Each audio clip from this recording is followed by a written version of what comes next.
하나님의 말씀 이사야서 14장 24절에서 27절을 우리 정은교 집사님께서 봉독해 주시겠습니다. 구약성경 985쪽입니다. 이사야 14장 24절로 27절입니다. 만군의 여호와께서 맹세하여 이르시되 내가 생각한 것이 반드시 되며 내가 경영한 것을 반드시 이루리라. 내가 아수르를 나의 땅에서 파하며 나의 산에서 그것을 짓밟으리니 그 때에 그의 명예가 이스라엘에게서 떠나고 그의 짐이 그들의 어깨에서 벗어질 것이라. 이것이 온 세계를 향하여 정한 경영이며 이것이 열방을 향하여 편손이라 하셨나니 만군의 여호와께서 경영하셨은즉 누가 능히 그것을 폐하며 그의 손을 펴셨은즉 누가 능히 그것을 돌이키랴. 아멘. 아멘. 우리 강사 목사님을 소개해 올리겠습니다. 우리 김병선 선교사님은 아마 우리 한국교회에서 모르시는 분들이 거의 없으리라 생각이 듭니다. GP 선교회를 이제 만드셨고 또 대표로 역임하셨고 또 한국 선교사회 KWM의 사무총장으로 또 섬기셨습니다.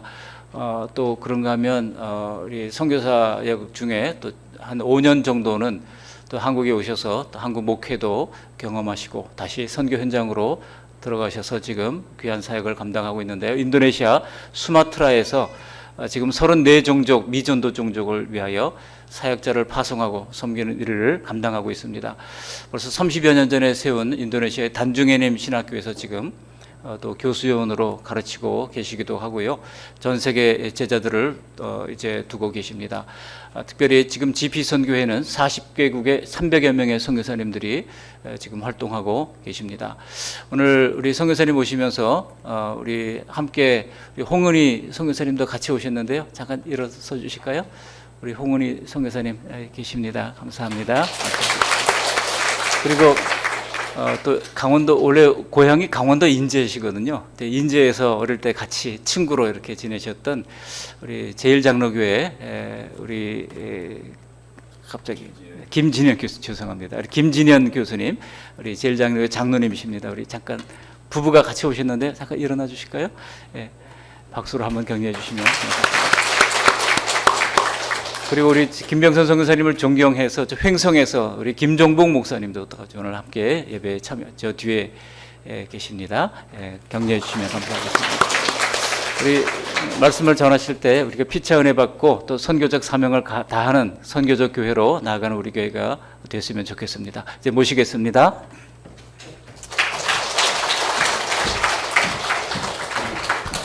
할렐루야. 감사합니다. 예, 제가 오늘 온 세계를 향해 정하신 하나님의 경영이라는 제목으로 말씀을 드리려고 합니다. 제가 성경 말씀을 많이 인용을 해야 되기 때문에 제가 PPT를 만들어서 계속 띄우면서 말씀을 전하도록 하겠습니다. 좀 PPT 띄워주시겠어요? 예. 아시는 대로 우리가 가지고 있는 이 성경은 하나님의 말씀이고요. 또 성경 전체의 가장 중심이 되는 주인공은 하나님이십니다. 그래서 또 하나님의 말씀이라고 우리가 하지요. 그래서 이 성경은 하나님이 어떤 분이신가라는 것을 잘 설명하고 있는데 아시는 대로 창세기 1장 1절에 하나님이 천지 만물을 다 창조하셨다라는 말로 시작을 합니다. 그래서 사실 우리 하나님은 이 우주 만물의 창조자이시다. 그런데 하나님이 우주 만물을 창조만 하신 것이 아니라 계속해서 지금도 주권적으로 그대로 잡고 통치하시는 그런 주권자 하나님이시다라는 겁니다. 그런데 하나님이 우주 만물을 만들고 그것들을 통치하실 때에 하나님이 이 우주 만물에 하나님이 만드신 이 피조물들에게는 하나님이 만드실 때에 지으실 때에 하나님이 가지고 계시는 목적이 있는 겁니다. 우리가 아는 대로 이 컵은 왜 만들었죠?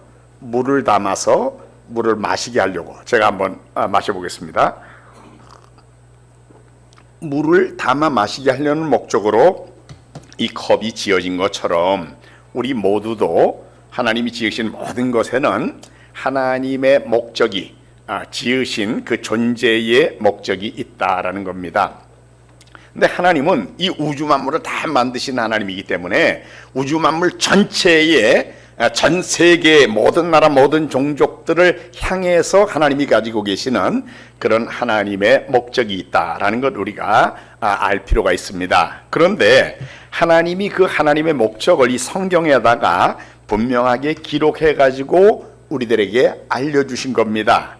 그런데 내가 이런 거 하려고 그래 라고 하나님이 알려주신 하나님의 목적을 알려주신 내용을 우리가 언약이라고 그래요. 하나님이 말씀으로 약속을 해주셨다는 거지요. 그런데 그 언약은 구약 성경에 보면은 처음에 아브라함에게는 이렇게 될 것이다 라고 약속의 형태로 말하기도 하셨고요. 또 때로는 하나님이 선언적으로 이렇게 될 거야, 내가 이렇게 되게 하려고 그래 라고 선언적으로 말씀도 하셨고, 또 많은 경우에는 소위 예언이라는, 앞으로 이렇게 되리라 라는 예언의 형태로 말씀을 하셨습니다.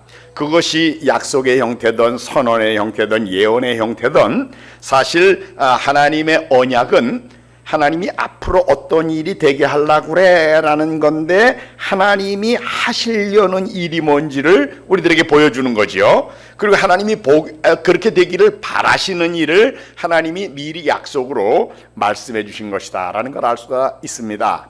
그래서 우리가 하나님의 언약이라고 하면은요, 하나님이 어떤 일을 하려고 하시는지를 보여주는 내용이고, 아울러서 그거는 하나님이 보기를 원하시는 미래의 어떤 상황이고요.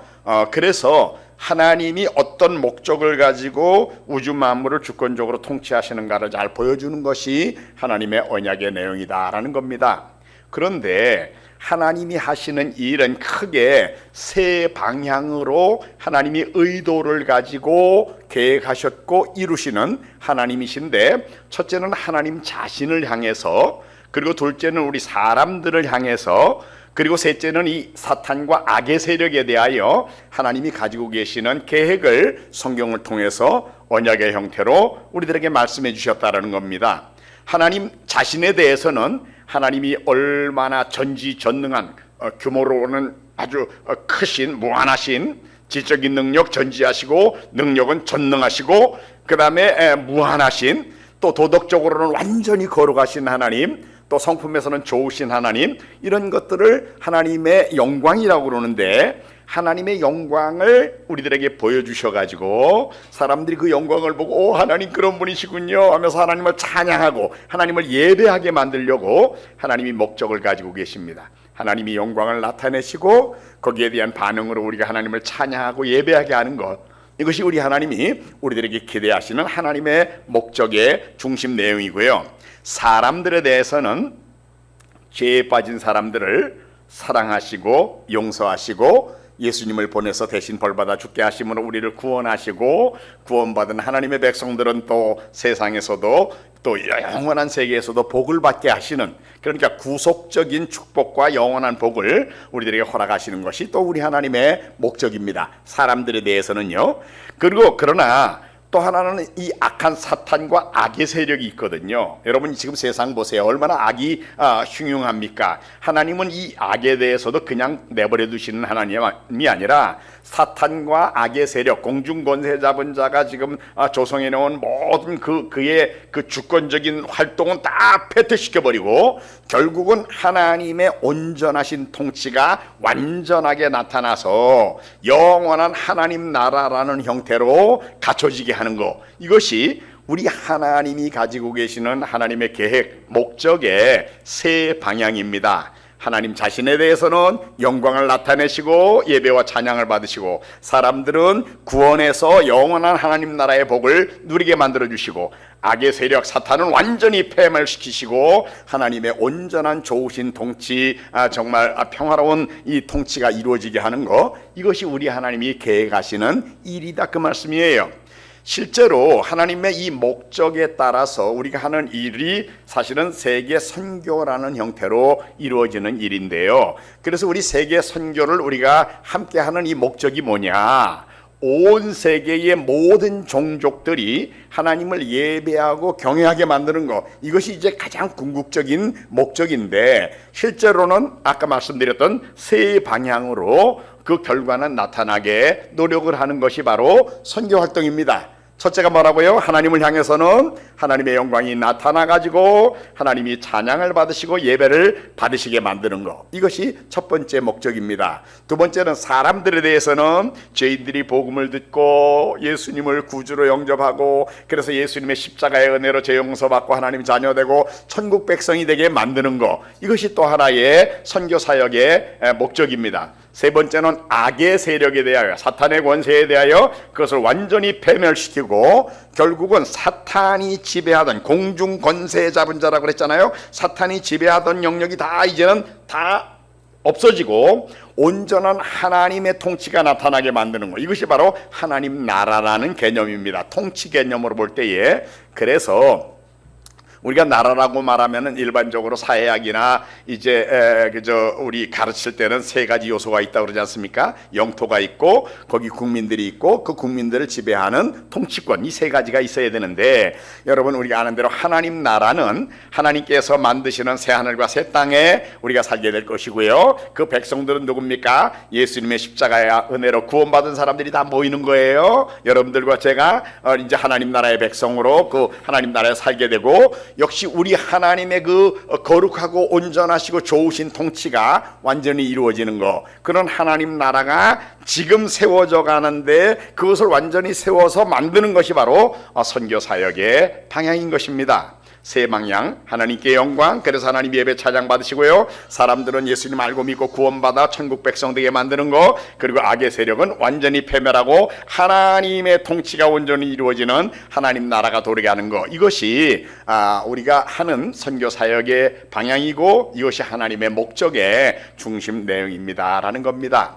오늘 우리가 이사야서 14장에 나와 있는 이 본문을 읽었는데요, 이사야서 14장 24절 이하의 본문에 보면은 이렇게 기록이 되어 있습니다. 만군의 여호와께서 맹세하여 이르시되, 하나님이 지금 맹세까지 하시는 거예요. 내가 생각한 것이 반드시 그대로 된다. 여기 우리말로는 내가 생각한 것 그랬지만 영어 성경에는 as I have planned, 내가 계획한 것, 그것이 그대로 된다. 하나님이 의도해서 계획하셨던 것은 그대로 된다, 그 말씀이에요. 또 내가 경영한 것을 반드시 이루겠다. 내가 경영한 것, 역시 영어로는 I have purposed, 내가 목적한 것. 그러니까 하나님이 계획하신 일, 하나님이 목적하신 일은 100% 그대로 다 된다라고 하나님께서 지금 강조해서 말씀하십니다. 그리고는 25절에는 당시의 세계의 첫 번째 제국인 아수르에 대한 문제도 사실은 내가 다루는 거야 라고 말씀하시고, 그 다음에 26절에 이것이 온 세계를 향하여, 하나님의 이 주권적인 계획과 목적은요 단지 한 구석에서 되는 일만 하나님이 결정하신 게 아니라 온 세계 모든 나라의 모든 정적, 모든 구석구석에 이르기까지의 모든 것을 하나님이 계획하신다라는 것을 분명히 말씀하신 것이요, 온 세계를 향하여 정한 경영이며 이것이 열방을 향하여 편손이다 이렇게 말씀하시고, 그 다음에 27절에는 만군의 여호와께서 경영하셨은즉 누가 능히 그것을 패하겠느냐. 하나님이 계획하셨고 하나님이 목적하신 건데 누가 그거를 방해놔가지고 실패하게 만들겠느냐, 그 말이에요.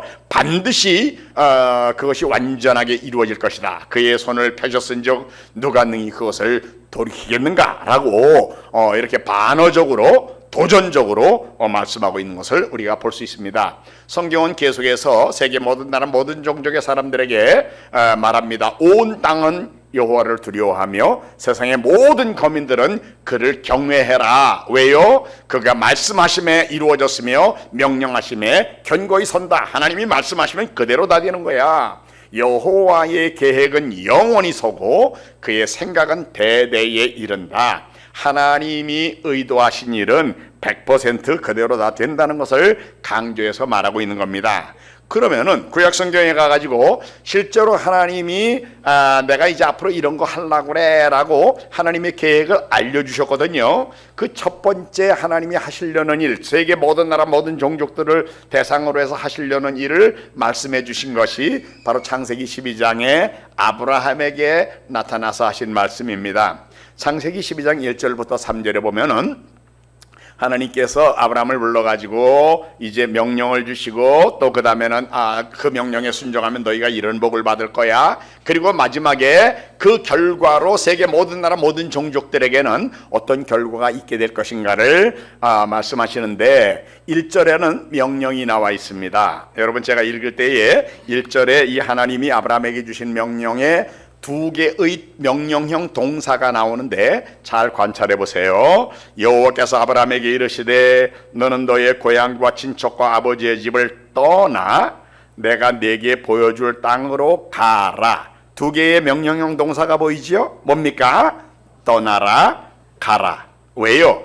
우리가 있는 데서만 가만히 있으면은요, 우리가 복음적으로 다른 종족들, 다른 나라 사람들에게 영향을 줄 수가 없어요. 그런데 하나님께서는 하나님의 목적 수행을 위해서 아브라함을 지금 불러가지고 아브라함과 아브라함의 자손들을 사용하시려고 아브라함을 부르셨는데, 먼저 떠나라 그럽니다. 너의 본토 친척 아비집을 떠나라. 그리고 내가 네게 지시할 땅으로 가. 이런 명령을 주셨는데 오늘날도 하나님께서 선교적인 소명을 가지고 있는 사람들에게는 똑같은 명령을 주고 계십니다. 이 명령에 순종하는 사람들은 선교사가 되는 거예요. 그런데 이 명령 순종하면 세상적으로는 좀 불행한 사람, 불쌍한 사람 될 것 같지요. 그러나 안 그렇습니다. 2절과 3절에 5가지로 이 명령에 순종하는 사람들에게 하나님이 주시는 복이 약속이 되어 있습니다. 첫째는 내가 너를 큰 민족이 되게 해줄게. 자손들이 잘 되게 해준다는 거죠. 둘째는 내가 네게 복을 줄게. 만복의 근원이신 하나님이 우주의 주인이신 그분이 복을 주신다는 거예요. 셋째는 내 이름을 좋은 이름으로 널리 알려지게 창대하게 만들어줄게. 넷째는 너를 복이 되게 해줄게. 내가 누구를 만나든지 너 만난 사람 복 만난 거야. 그런 축복의 통로, 축복의 근원이 되는 사람이 되게 만들어준다는 거죠. 그 다음에 3절 상반절에는 너를 축복하는 자들에게는 내가 복을 내리고 너를 저주하는 자에게는 내가 저주하겠다. 하나님이 무조건 편들어주는 겁니다. 누가 너를 축복해? 그 사람 내가 복 준다. 누가 너를 괴롭혀? 그럼 내가 그거 그냥 안 둬. 그 말씀 아니에요? 여러분, 이 하나님의 이 우주적인 계획에 맞춰서 순종해 사는 사람은요, 하나님이 이렇게 편들어주는 사람입니다. 그 사람 축복하는 사람, 그 사람을 위해 기도하는 사람, 하나님이 복 주셔요. 근데 그 사람을 누가 괴롭히고 그 사람을 저주해요? 오히려 그 사람이 저주받아요. 하나님이 이렇게 하나님의 계획, 목적에 맞춰서 순종하는 사람에게는 이런 놀라운 은혜의 복을 주시는데, 본토 친척 아비집 떠나라 내가 이런 복을 줄게. 그러시고는 3절 하반절에 3절 뒷부분에 땅의 모든 족속이 너로 말미암아 복을 얻을 것이니라 하시니라.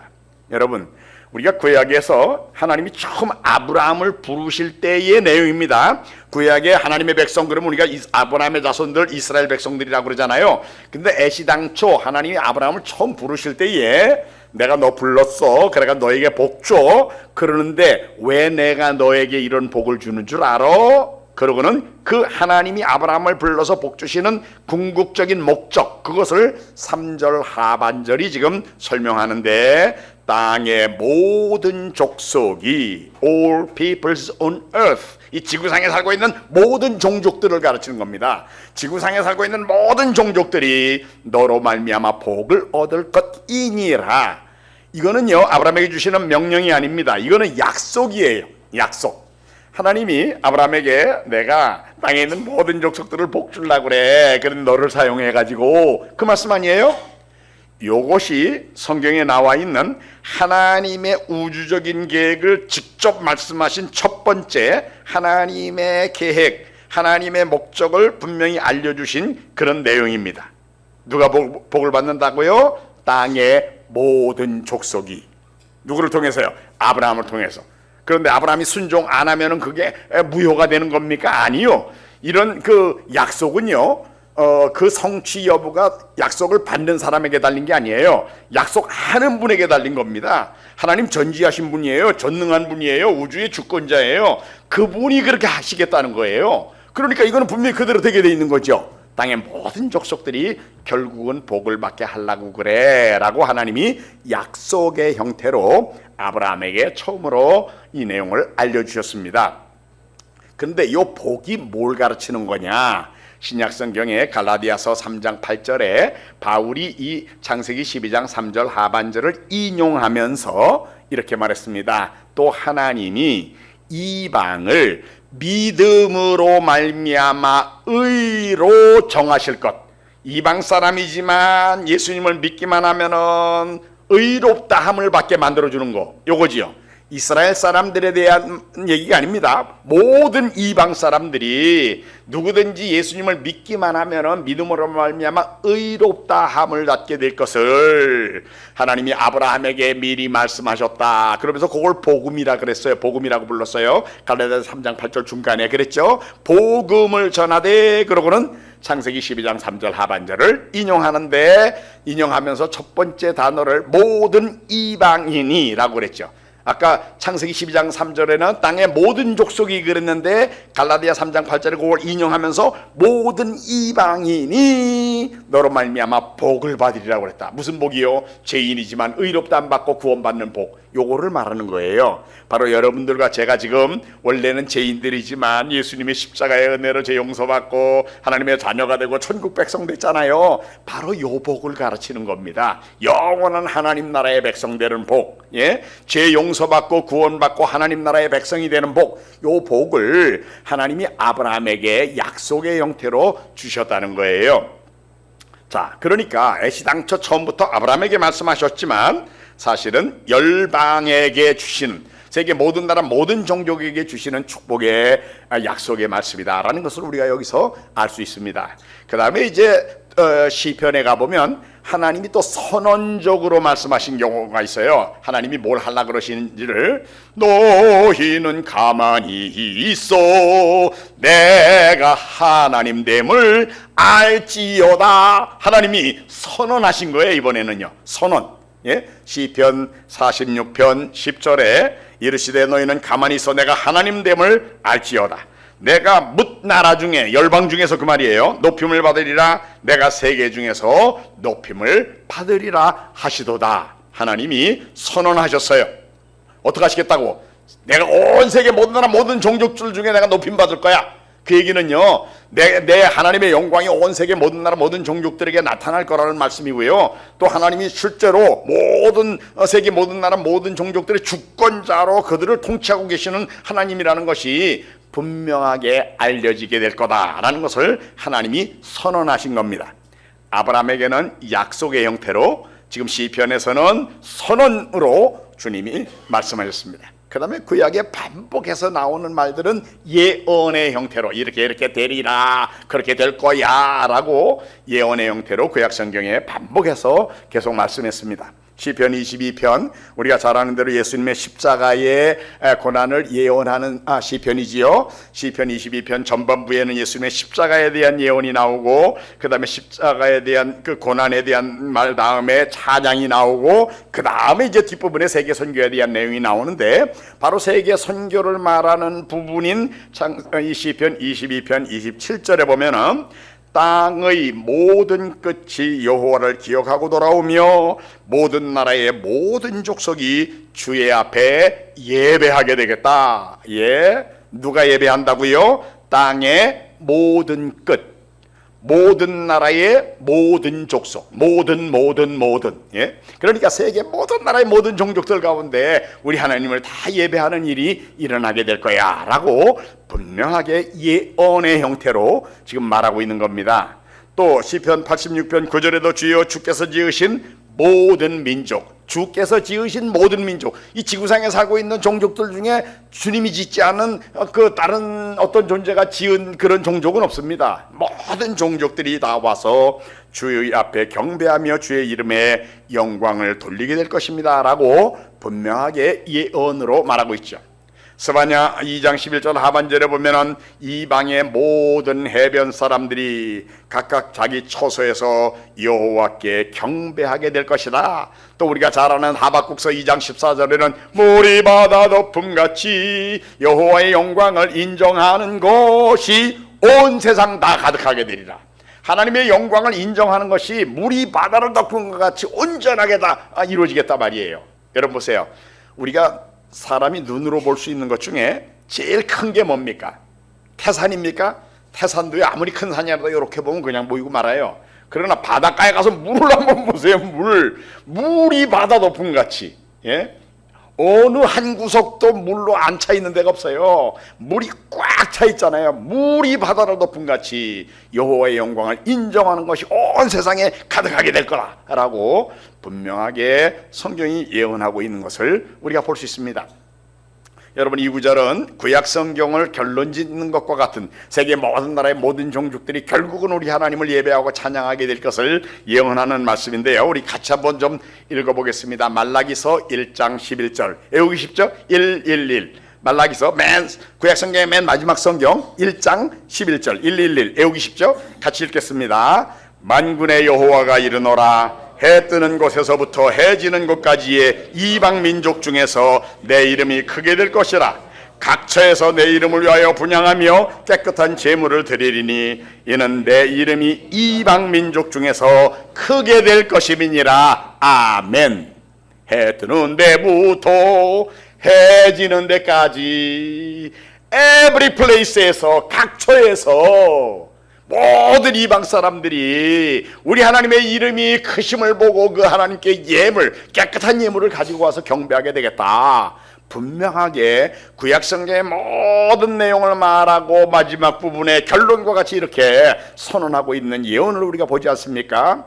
구약 성경도 그러니까 사실은 세계 모든 나라의 모든 종족들이 우리 하나님을 예배하는 하나님의 백성들로 변할 것에 대하여 예언하는 하나님의 말씀이라는 것을 우리가 분명히 알 수 있습니다. 사실은요, 구약 성경이 세계 선교, 예수 그리스도의 십자가와 부활, 그리고 세계 선교를 분명히 말하는 말씀이라는 것이 우리 예수님의 가르침 속에서도 분명히 나타납니다.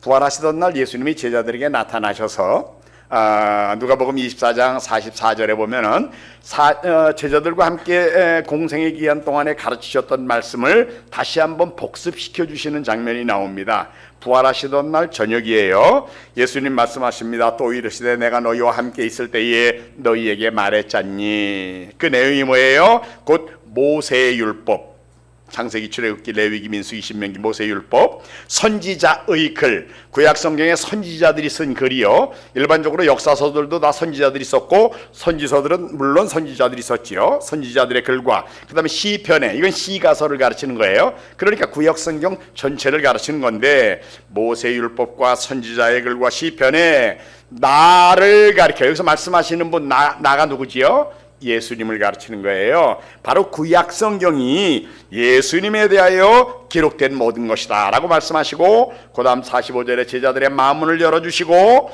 46절과 47절에 우리 예수님이 구약 성경 전체의 내용을 요점 정리해가지고 서머라이즈 해주십니다. 그 두 개의 중심 주제인데요, 구약 성경 전체의 중심 내용을 예수님이 요약해 주신 거예요. 첫 번째 주제가 46절입니다. 또 이르시되 이같이 그리스도가 고난을 받고 제3일에 죽은 자 가운데서 살아날 것과, 그리스도가 고난받고 죽으시겠다, 십자가에 달려 대신벌 받아 죽으시는 거예요. 그리고 사흘 만에 사망의 권세를 깨고 부활하시겠다. 한마디로 46절을 요약하면 그리스도의 고난과 부활입니다. 십자가와 부활이요. 그 다음에 47절 또 그의 이름으로 죄사함을 얻게 하는 회개가 예루살렘에서 시작하여 모든 족속에게 전파될 것이 기록되었으니, 어디에 기록된 거예요? 모세율법, 선지자의 글, 시편, 구약 성경에 기록됐다 그 말이에요. 뭐가? 바로 전파될 것.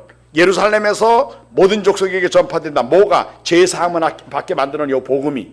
그러니까 한마디로 세계 선교지요. 구약 성경을 다른 사람들은 어떻게 볼지 몰라도요, 우리 예수님에 의하면 구약 성경이 바로 나를 가르쳐 기록된 거야. 나에 대한 내용인데, 특히 예수님에 대한 내용 중에도 내용은 두 가지예요. 예수님이 십자가에 달려 온 인류의 죄를 대신 벌받아 죽으시고 사망의 권세를 깨고 사흘 만에 부활하실 거야 라는 그리스도의 고난과 부활, 요거고요. 또 하나는 이 내용, 이 예수님의 이름으로 십자가에 달려 죽으시고 부활하신 이분의 이름으로 죄 용서받고 구원받는 이 복음이 예루살렘에서 시작해서 모든 족속에게 전파될 것, 세계 선교, 요것이 기록되었으니 구약 성경에 기록됐다 그 말씀이에요. 너희는 이 모든 일의 증인들이니라. 예수님이 제자들에게 너희가 3년 동안 나 따라다니면서 나한테 보고 듣고 다 했잖아. 실제로 내가 십자가에 달려 죽을 때 봤지? 지금 부활해서 너희들에게 나타났지? 그러니까 그리스도의 고난과 부활 너희들이 봤잖아. 그리고 너희들이 해야 될 일이 바로 이 일을 증거해야 할 책임이 너희들에게 있는 거야. 왜? 목격자들에게는 증거의 의무가 있으니까요. 이것은 예수님께서 제자들이 앞으로 너희가 전해야 될 복음의 내용이 바로 그리스도의 고난과 부활, 그리고 세계 선교를 통해서 세계 모든 나라 모든 종족들이 복음을 듣게 만드는 일이 바로 너희들이 해야 될 일이야 라고 가르쳐 주신 말씀의 내용입니다. 그러니까 한마디로 구약 성경은 두 개의 중심 주제로 이루어졌습니다. 예수님에 관한 건데요. 첫째는 우리 인류의 구원의 구속의 근거가 되는 그리스도의 고난과 부활, 십자가의 대속과 사망의 권세를 깨고 부활하신 예수님의 부활. 그리고 또 하나는 세계 모든 나라 모든 종족들에게 실제로 구원받게 만들기 위하여 복음이 증거되게 만드는 세계 선교. 이것이 구약 성경 전체의 중심 내용이다라고 예수님이 말씀하신 것입니다. 예수님보다 구약 성경 더 잘할 사람이 있을까요? 예수님, 바로 말씀이라고 하나님을 우리들에게 알려주시는 말씀이라는 대명사로 불리우시는 예수님이 구약 성경을 이렇게 분명하게 요점 정리해 주셨다 그 말이에요. 그러므로 우리가 가지고 있는 구약 성경 두꺼운 부분에 이 중심 내용 이렇게 많지만 한마디로 제일 중요한 것은 그 많은 내용 중에 제일 중요한 것은 그리스도의 고난과 부활 그리고 세계 선교에 대한 내용이다라는 거 우리가 분명히 알 수 있지 않습니까? 그런데 우리가 가지고 있는 성경에 또 신약 성경이 있지 않습니까? 신약 성경. 신약 성경이 전하는 중심 메시지는 뭘까요? 신약 성경을 기록한 27권의 이제 신약 성경이 있는데 그 27권의 내용을 기록한 사람들을 보면은요. 바울과 바울의 선교팀이 기록한 내용이 신약 성경의 가장 많은 분량입니다. 그런데 아시는 대로 바울이 스스로 혼자 13권의 그 로마서부터 빌레몬서까지 서신서를 썼어요. 그리고 바울과 동력자로 같이 일을 했던 의사 중에 누가라는 의사가 우리가 아는 대로 누가복음하고 사도행전을 썼습니다. 그리고 나중에 마가라는 인물도 나오는데 마가가 마가복음을 썼어요. 이 세 사람이 바울의 선교팀의 멤버라고 할 수 있는 사람입니다. 물론 마가는 2차 전도 여행 때 출발할 때 따라갔다가 중간에 돌아가가지고 3차 전도 여행 갈 때는 바울이 야 쟤 데리고 가지 말자 그래가지고 바나바하고 의견이 충돌돼가지고 갈라섰었지만 나중에 바울이 죽기 직전에 마지막으로 써보낸 디모데후서 4장 11절에 보면은 바울이 마지막 죽기 전에는 이 마가를 동력자로 귀한 사람으로 인정하고 있는 것을 우리가 보게 됩니다. 그런데 이 마가도 그렇고 누가도 그렇고 바울이 죽는 날까지 동력자였습니다. 제가 어떤 사람하고 같이 사역을 잘 했어요. 근데 가만히 보니까 이 사람이 전하는 말씀이 이단적인 소리를 해. 그러면 제가 이 사람하고 계속 끝까지 같이 일할 수 있습니까? 석탄에 몰라가라 너 이단이구나. 그럼 같이 일 못하는 거예요. 그런데 디모데후서 4장 11절에 자기의 이제 순교를 바로 앞에 놓고 바울이 나의 떠날 기약이 가까웠다. 그러고는 하는 말입니다. 누가만 나와 함께 있다 지금. 그런데 너는 내가 올 때 마가를 데리고 와라. 그가 나의 일에 매우 유익한 인물이다. 그러니까 누가도 마가도 바울이 자기의 동력자로 마지막까지 인정하는 사람들 아닙니까? 그러니까 바울이 전한 메시지와 누가가 전한 메시지와 마가가 전한 메시지는 같은 메시지지 서로 충돌되는 것이 전혀 없다라는 것을 우리가 분명히 알 수 있지 않습니까? 게다가 사실은 사도 그룹이 제일 중요합니다. 그런데 성경에 보면은 바울에 대하여 예루살렘의 사도 그룹들이 굉장히 신뢰를 하고 인정했던 것을 우리가 보게 됩니다. 사도행전 15장에 그 이방 사람들이 예수를 믿을 때 그 사람들을 어떻게 받아줘야 되느냐는 문제를 가지고 회의를 다 마친 다음에 회의의 결론으로 우리 예루살렘 교회 대표 2명 뽑아가지고 편지 써가지고 이방 교회로 보내자. 그래가지고 2명 뽑아서 보내는 그 편지의 내용에 제일 첫 부분에 사도행전 15장 25절 26절에 보면은 예루살렘 교회의 사도들과 지도자들이 이렇게 말합니다. 사람을 택하여 우리 주 예수 그리스도의 이름을 위하여 생명을 아끼지 아니하는 자인 우리가 사랑하는 바나바와 바울과 함께 너희에게 보내기로 만장일치로 가결했다. 그러니까 예루살렘 교회의 리더십들이 지도자들이 바울을 인정했어요. 예수님을 위해 생명까지도 내건 사람들이다. 우리가 인정하는 사람이다. 사도 그룹이 인정하는 바울이었다라는 거고요. 그래서 바울이 그 다음에 예루살렘에서 보낸 사람 중에 신라가 예루살렘 교회 대표로 왔는데 2차 전도여행 떠날 때는 바울이 신라하고 팀이 돼가지고 같이 떠나지 않습니까? 예루살렘 교회 대표가 바울의 2차 전도여행의 동행자였어요. 그들이 가면서 사도행전 16장 4절에 보니까 여러 성으로 다녀갈 때에 예루살렘에 있는 사도와 장로들이 작정한 규례를 그들에게 주어 지키게 했다. 무슨 얘기입니까? 바울과 바울의 선교팀은 예루살렘 교회에서 가르친 그대로를 갖다 전하는 사람들이지 다른 내용 변질해 가지고 가르치는 사람들이 아니었다. 그래서 그 내용을 그대로 전했더니 5절에 이 여러 교회가, 이건 이방 교회들을 가르칩니다. 2차 전도여행에서 하는 얘기니까요. 믿음이 더 굳건해지고 수가 날마다 더해져 갔다. 이렇게 말하고 있습니다. 바울이 자기가 전한 메시지에 대해서 갈라디아서에 예루살렘에 있는 지도자들이 자기가 전하는 메시지가 뭐가 틀렸다든지 그건 좀 교정해라 이런 거를 안 했다라고 분명하게 말하고 있는 것도 우리가 볼 수가 있습니다. 갈라디아 2장 6절에 보면은 유력하다는 이들 중에, 여기서 유력하다는 것은 예루살렘 교회의 지도자들, 사도 그룹과 장로 그룹 지도자들을 가르치는 말이죠. 본래 어떤 이들이든지 내게 상관이 없으며 하나님은 사람을 외모로 취하지 아니하시나니 저 유력한 이들은 예루살렘 교회 지도자들은 내게 의무를 더하여 준 것이 없다. 우리말 성경은 내게 의무를 더해 준 것이 없다라고 번역을 했는데요. 이렇게 의무를 더해 준 게 없다라고 우리말로 번역됐는데, 영어 성경 뉴 인터내셔널 버전에는 They added nothing to my message. 내가 전하는 메시지에다가 다른 걸 더해 준 적이 없다. 그러니까 제가 전하는 이 메시지를 예루살렘 교회 지도자들이 맞아, 그거 옳은 거야, 충분해, 됐어. 더 이상 제가 전한 메시지에다가 뭘 더해라 빼라라고 예루살렘 교회 지도자들이 말하지 않았다 그 말이에요. 그러니까 예루살렘 교회 사도 그룹들이 바울과 바울의 선교팀의 메시지를 인정했다라는 걸 우리가 볼 수 있는 거죠. 자, 그렇게 본다 그러면 바울과 바울의 선교팀이 전했던 메시지는 신약성경의 그 절대량을 그들이 기록했는데요. 그 내용은 신약성경의 메시지를 대표하는 메시지라고 봐도 틀림이 없겠다 그 말씀이에요. 그런데 이 바울이 1, 2, 3차 전도여행을 다 마친 다음에 예루살렘에서 체포돼가지고 가이사라 총독부로 이송이 돼가지고 2년 동안 감옥에 갇혀 있다가 나중에 이제 총독이 그 벨릭스에서 베스도로 바뀌었어요. 새로운 총독이 부임했을 때에 이제 신임 총독을 축하하기 위해서 아그리빠라는 왕이 그 가이사라 총독부를 방문했습니다. 그때의 신임 총독이 이 아그리빠 왕한테 내 전임자가 말이지 이 감옥에다가 바울이라는 죄수를 가둬놓고 꾸물꾸물하다가 나한테 인수인계하고 갔는데 이 사람 죄도 없는 사람인데 내가 이 사람 어떻게 처리해야 할지 모르겠다 그러는 거예요. 그러니까 이 아그리빠가 바울에 대해서 전부터 소문을 들어서 나도 그 사람 좀 만나보고 싶어 했는데 좀 내가 만나보면 안 될까? 그러냐고. 다 됐습니다. 내일 아침 불러낼 테니까 한번 만나세요. 그 다음날 바울을 감옥으로부터 불러내가지고 아그리빠 왕 앞에 세워놨습니다.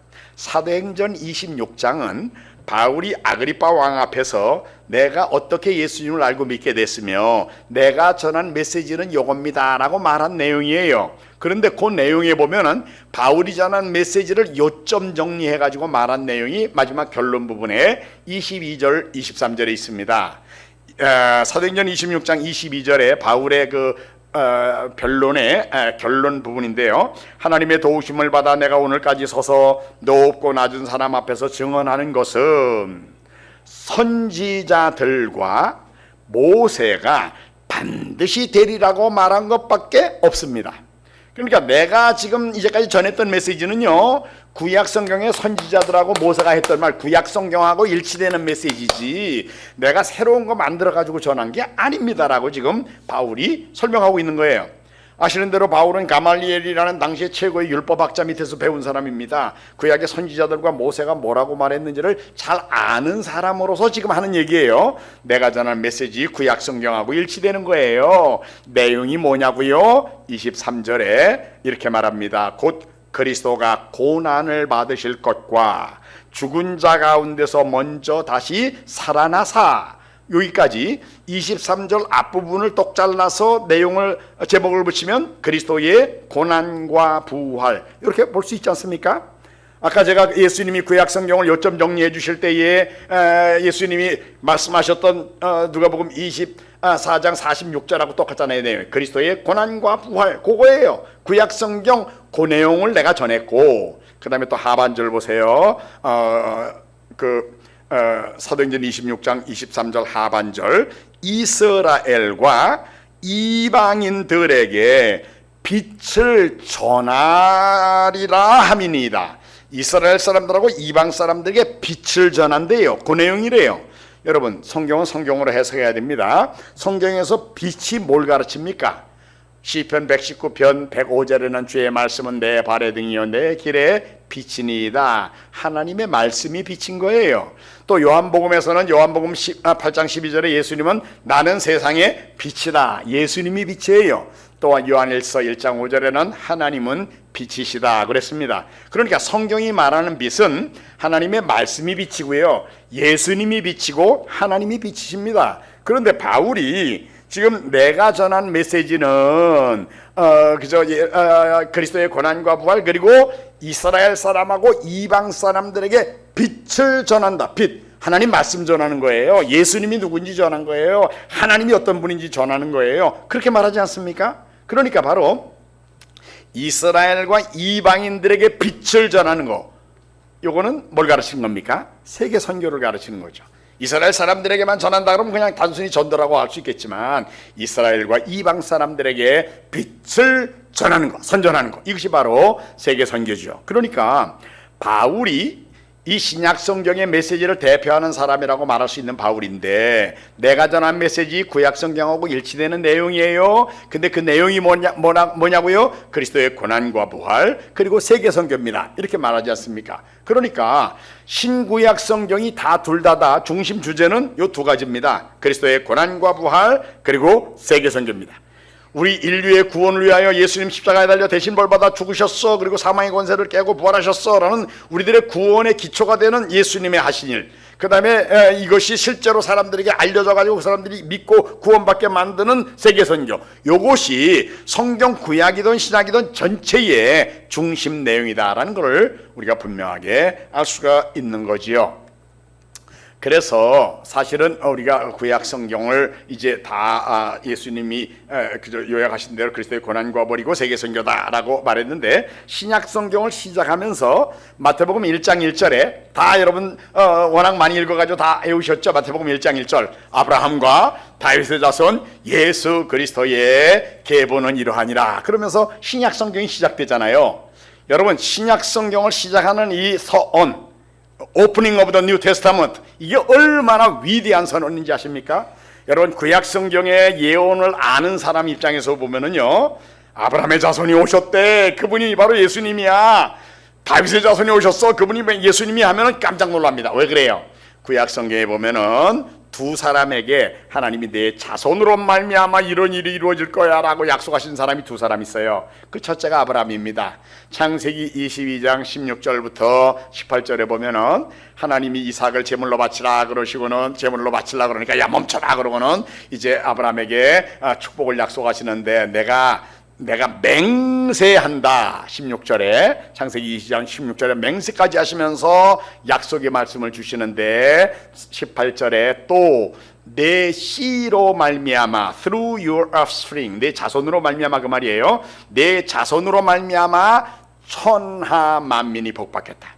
하나님이 지금 아브라함에게, 아브라함의 자손, 내 자손이 오면 누가 복을 받아요? 이스라엘 사람만 복 받아요? 아니요, 천하 만민이 내 자손으로 말미암아 복을 받게 될 거야. 하나님이 아브라함에게 이런 약속을 주셨어요. 맹세까지 하시면서요.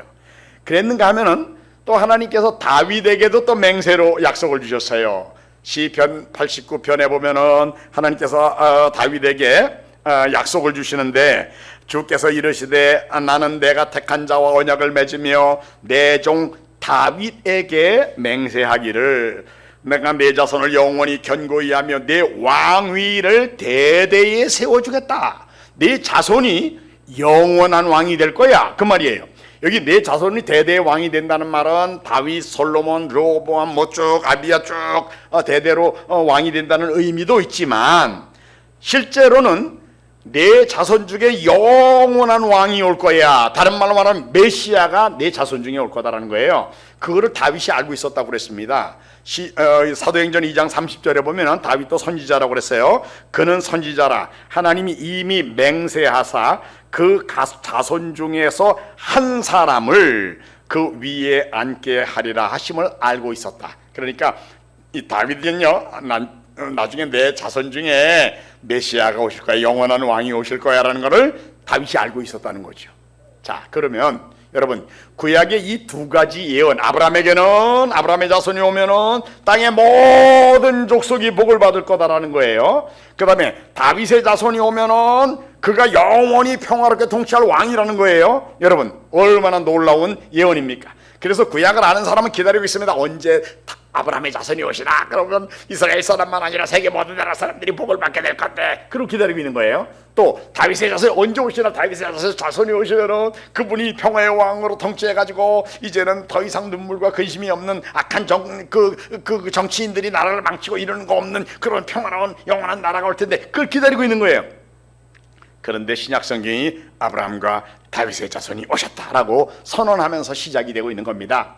아브라함의 자손 땅의 모든 족속을 복받게 할 자입니다. 이거는 예수님이 십자가에 달려 우리의 죄를 대신 벌받아 죽어주심으로 우리를 세계 모든 나라 모든 종족들 가운데 구원하실 것을 알려주는 말씀인데, 바로 어린 양으로 예표되는, 그래서 바로 이삭이 죽을 거를 대신 어린 양, 여호와 이레의 양으로 대신 벌받게 하고 하는 사건이 있는 데서 이루어진 일이잖아요. 바로 대신 벌받아주는 속죄 제의 어린 양, 바로 그분을 상징하는 거고요. 그 다음에 왕, 영원한 왕.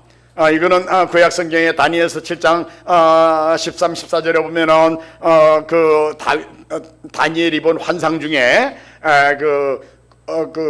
인자 같은 이가 구름을 타고 와서 옛적부터 영원히 계시는 이에게 앞에 가매 그에게 권세와 능력과 영광을 줘가지고 그가 세계 모든 나라와 모든 종족과 모든 사람들을 영원히 통치할 것이다. 그의 나라는 영원하고 평안한 왕이다라는 예언이 있는데, 바로 그게 이루어지는 거죠. 그러니까 여러분, 사실은 중요한 거는 우리 죄인들이 죄 용서받고 구원받아가지고 하나님 나라의 백성이 되게 만드는 일도 중요하지만, 실제로 하나님 나라의 백성 된 사람들이 왕의 이 하나님 나라에 들어가가지고 영원한 하나님 나라의 백성으로 행복하게 살게 되는 하나님 나라, 이것이 중요한 겁니다.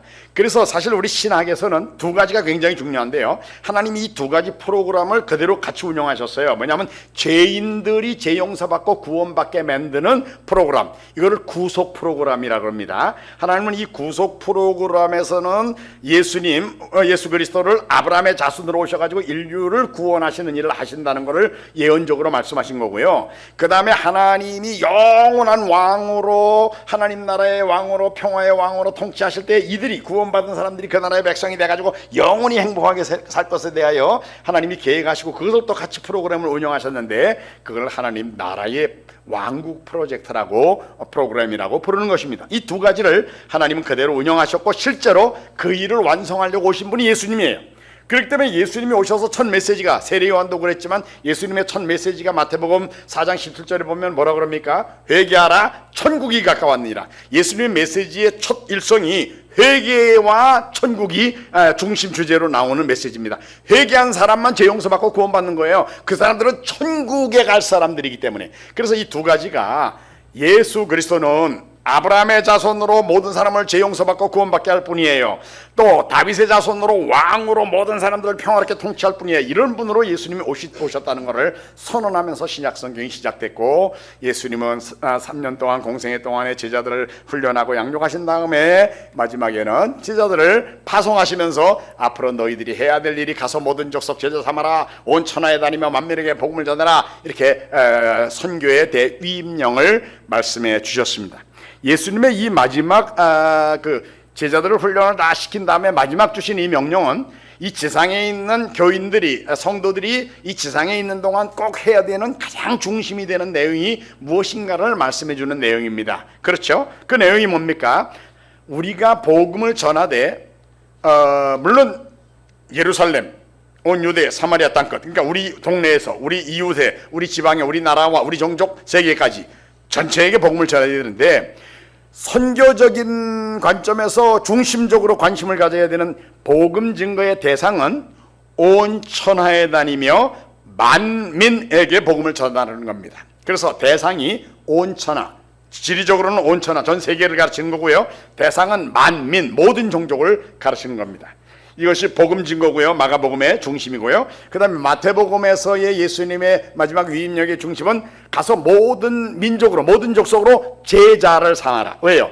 제자를 삼아가지고 이 사람들이 예수님을 믿고 이 제자가 돼가 또 다른 종족에 가서 복음을 전하는 일을 하고 그들 중에 또 전도된 사람이 제자 양육 받아가지고 또 다른 종족에 가는 일을 연쇄적으로 계속해야만 세계 모든 나라 모든 종족들이 다 복음을 들을 수 있게 될 거기 때문에 연쇄적으로 세계 선교 운동이 일어나게 하려고 그러면은 제자 훈련이 또 필수적으로 있어야 됩니다. 여러분, 제자 훈련 보통은 요즘 우리 한국교회에서는 우리 교회 부흥을 위해서 제자 훈련합니다. 근데 그것도 물론 중요해요. 그러나 궁극적으로 예수님이 말씀하신 마태복음 28장의 제자 훈련은 가서 모든 족속으로 제자 삼는 cross cultural disciple making입니다. 타문화 제자 훈련이지 자기 종족 안에서 자기 종족 교회의 부흥만을 목표로 하는 그런 제자 훈련이 아니다라는 거 우리가 기억해야 됩니다. 타 민족을 제자 삼아 가지고 또 다른 민족을 제자 삼게 만드는, 그래서 세계 선교가 완성되게 만드는 것을 목표로 하는데, 여기에는 주님의 두 가지 약속이 있어요. 내가 세상 끝날까지 너희와 항상 같이 있어줄게 라는 주님의 전지전능하신 주님, 하늘과 땅의 모든 권세를 가지신 분이 같이 계시면서 하신 일이고요. 또 하나는 성령을 주셔가지고 성령의 능력으로 이걸 승리로 할 수 있게 해주겠다라고 이 두 가지 약속이 분명히 있습니다. 자, 그래서 우리가 이제 이 지상에서 복음을 다른 종족들에게 전하는 일을 하는데 이게 마냥 하는 게 아니에요. 분명히 끝이 있습니다. 끝이. 그럼 언제가 끝입니까? 마태복음 24장 14절에 예수님이 분명하게 말씀하셨습니다. 언제 예수님이 재림하시고 세상 끝날이 오는지를요. 우리나라에서 뭐 옛날에 다미 선교회든지 이런 그 이단자들이 10월 28일 날 예수님 재림하신다고 그러다가 엉뚱하게 됐는데, 그렇게 몇 년 몇 월 며칠 날 예수님 재림한다고 말하면 그건 보나마나 이단이에요. 속지 마세요. 그러나 예수님이 재림하실 수 있는 조건, 필요 충분 조건이 뭔지를 예수님 분명히 말씀하셨습니다. 마태복음 24장 14절에 이 천국 복음은 하나님 나라를 완성하는 복음이기 때문에 천국 복음이라 그러는 거예요. 천국 복음이 모든 민족에게 증언되기 위하여 온 세상에 전파되리니 그제야 끝이 오리라. 언제 끝이 온다고요? 마지막 남아있는 복음을 듣지 못한 종족이 복음을 마저 다 듣게 되면 그제야 끝이 온다라고 말씀하신 것입니다. 그러므로 이 지구상에 아직까지도 복음을 듣지 못한 종족이 단 하나라도 남아있으면 아직 예수님 재림 안 하십니다. 왜? 예수님이 그렇게 말씀하셨거든요. 모든 종족들에게 복음이 증거되어야 된다. 그래야 세상 끝날이 온다라고 예수님 분명히 말씀하셨습니다. 사실 이 구속의 역사의 흐름 속에 보면은 우리가 잘 기억할 필요가 없습니다. 예수님이 제자들을 양육하셨어요. 마태복음에 보면 복음서에 제자들을 타문화 제자 훈련을 할 제자들로 양육하시고 마지막에 선교의 위임령을 주셨어요. 가서 모든 민족 제자 삼아라. 그래가지고 사도행전부터 교회 역사에 보면은 이제 오순절날 이후에 복음 전도가 세계적으로 시작이 됐어요. 근데 언제까지 계속될 거냐면은 마지막 종족이 복음을 듣는 날까지 되는 겁니다. 그래서 마지막 종족이 복음을 다 들으면 조금 전에 마태복음 24장 14절에 있는 말씀대로 이 천국 복음이 모든 민족에게 증언되기 위하여 온 세상에 전파되리니 그제야 끝이 온다고 그랬으니까 마지막 종족이 다 복음을 듣는 날이 오면 예수님 천사장의 나팔소리와 함께 재림하시고 영원한 하나님 나라가 유형적으로 도래하게 되는 일이 이루어지게 그렇게 돼 있는 겁니다. 요한계시록에 보면은 24장로와 네 생물이 어린 양을 찬양하는 찬양의 노래가 나와 있는데 그 찬양의 내용 속에 보면은 요한계시록 5장 9절에 그들이 새 노래를 불러 이르되 두루마기를 가지고 그 인봉을 떼시기에 합당하시도다. 일찍이 죽임을 당하사, 예수님 십자가에 달려 죽으실 때에 누구를 위하여 대신 죽어주셨는가를 분명히 보여주는 말입니다. 죽임을 당하사 각 족속, every tribe, 세계 모든 나라의 모든 종족 가운데에는 예수님이 대신 벌받아 죽어주신 사람이 있는 겁니다. 모든 각 족속과 방언과 백성과 나라 가운데서 사람들을 피로 사서 하나님께 드리셨다고 그랬습니다. 이 사람들은 100% 다 구원받을 사람들입니다. 요한복음에 예수님이 이렇게 말씀하셨어요. 요한복음 10장 27절에 내 양은 내 음성을 들으며 나는 그들을 알며 그들은 나를 따르느니라. 내가 그들에게 영생을 주노니 영원히 멸망하지 아니할 것이요 또 그들을 내 손에서 빼앗을 자가 없느니라. 그들을 주신 내 아버지는 만물보다 크시매 아무도 아버지 손에서 뺏을 수 없다. 그러니까 예수님이 십자가에서 대신 벌받아 죽어주신 사람들은 다 구원받게 돼 있는 거예요. 아직 우리가 그 사람들을 못 찾아낸 것뿐이에요. 그들에게 복음을 증거하지 못한 것뿐이에요. 그러니까 우리가 예수님의 재림을 사모하는 사람들이라 그러면은 예수님이 재림하실 수 있도록 우리가 남아있는 미전도 종족에게 복음 전하는 일을 완성해야 되는 겁니다. 그러면 천사장의 나팔 소리와 함께 예수님 재림하시는 거예요. 마지막 종족이 다 복음을 듣게 되면 그때에 온 세상 나라들 주 그리스도 다스리는 나라가 되고 할렐루야 할렐루야 하는 그런 찬양의 내용이 요한계시록 11장 15절에 일곱째 천사가 나팔을 불매 하늘에 큰 음성들이 나서 이르되 세상 나라가 우리 주와 그의 그리스도의 나라가 되어, 여기서 주는 우리 하나님을 가르치고 그의 그리스도는 예수님을 가르치는 겁니다. 그가 세세토록 왕노릇 하실 것이다. 이렇게 분명히 성부 하나님과 성자 예수님이 왕으로 통치하시는 영원한 하나님 나라가 완성되는데 그 나라는 영원한 나라라는 것을 요한계시록은 분명하게 선언하고 있는 것입니다. 성경의 예언은 그대로 이루어지게 되어 있습니다. 우리가 잘 아는 요한계시록 7장 9절과 10절에 우리가 비전이라는 찬양으로 많이 찬양을 부르지 않습니까? 그 내용에 보면은 요한계시록의 7장 9절에 이 일 후에 내가 보니 각 나라와 every tribe 가운데서, 그리고 people 그룹 가운데서, 그리고 백성들 가운데서, 그리고 나라들 가운데서, 언어 가운데서 아무도 능히 셀 수 없는 큰 무리가 나와 흰 옷을 입고 손에 종려가지를 들고 보좌 앞과 어린 양 앞에 서서 큰 소리로 외쳐 이르되, 같이 부릅니다. 구원하심이 보좌에 앉으신 우리 하나님과 어린 양께 있도다 하니. 우리가 지금 그때 가서 같이 부르려고 지금 연습 많이 하잖아요. 예? 세계 모든 나라의 모든 종족들로부터 구원받은 사람들이 모여가지고 우리 하나님을 함께 찬양하는 장면이 앞으로 분명히 요한계시록에 있는 예언대로 완성될 것입니다. 여러분, 이 사진은 그 로잔 대회 때 젊은이 그룹이 모였을 때 찍은 사진입니다. 이 사람들은 분명히 다 구원받은 사람들이에요. 그러니까 이런 모임이 앞으로 이제 예수님 재림이 오신 다음에 있게 될 그런 장면인 것입니다. 오늘 우리가 읽은 본문에 이사야 14장 24절에 만군의 여호와께서 맹세까지 하시면서 하신 말씀입니다. 내가 생각한 것, 내가 경영한 것 반드시 그대로 된다라고 하나님이 선언하셨습니다. 그리고 하나님이 이것은 경영하고 계획한 것은 그 범위가 온 세계를 향하여 정한 것이다. 열방을 향하여 하나님의 손이 펼쳐져 가지고 하시는 일이라고 말하면서 27절에는 아무도 이 하나님의 계획을 취소하거나 막을 자가 없다라고 말씀하고 있는 것입니다.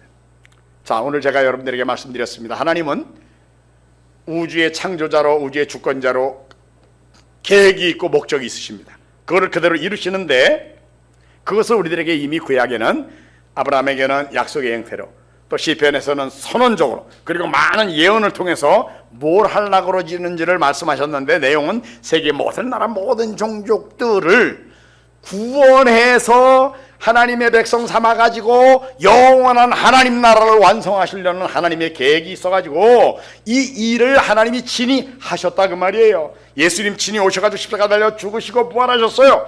그 다음에 부활하신 예수님은 직접 이제는 그저 뭐 약속이나 선언이나 그 예언이 아니라 명령의 형태로 가서 모든 족속 제사하라, 온 천하에 다니며 만민에게 복음 전해라, 성령으로 같이 있어줄게, 내가 끝날까지 같이 있어줄게 하면서 언제까지냐고, 이 천국 복음이 모든 민족에게 증언되기 위하여 온 세상에 전파되리니 그제야 끝이 올 거야. 그것을 너희들이 이제 해야 될 일이 바로, 지상에 있는 성도들이 해야 될 일이 바로 그거다라고 예수님이 분명하게 말씀해 주신 것입니다.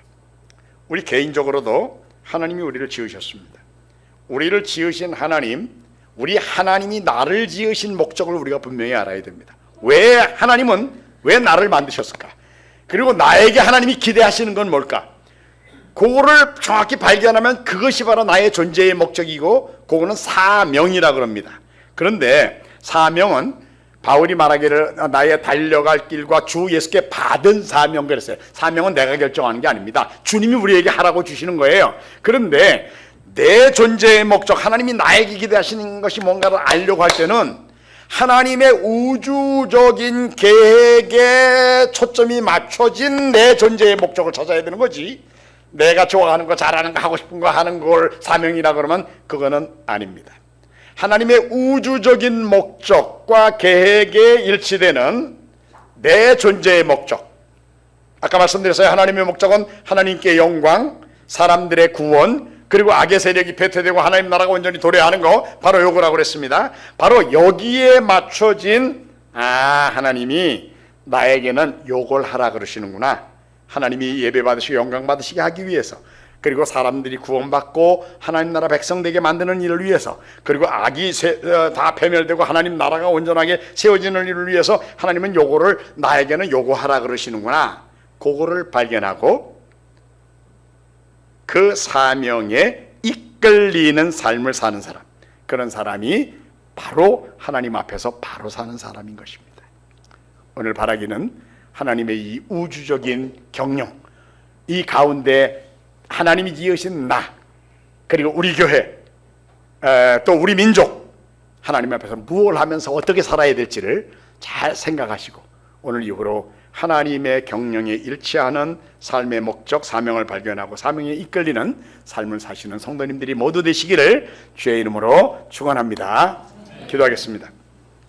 사랑하는 주님, 오늘 이사야서에서 말씀해 주신 대로 하나님의 경영, 하나님의 계획은 반드시 100% 그대로 이루어진다는 것을 저희들이 듣게 하셨고, 하나님의 우주적인 계획에 맞춰서 저희들이 해야 할 일이 어떤 것인가를 다시 한번 깨우쳐 주시니 감사합니다. 하나님의 우주적인 목적에 일치하는, 하나님이 영광 받으시게 만드는 일과 사람들이 구원받게 만드는 일과 악의 세력이 다 패퇴되고 하나님 나라가 도래하게 하는 일에 저희 개인과 우리 가족과 우리 교회가, 그리고 우리 민족이 쓰임받는 저희들이 모두 되도록 주님 계속해서 인도해 주시옵소서. 주님 감사합니다. 예수님의 이름으로 기도하옵나이다. 아멘.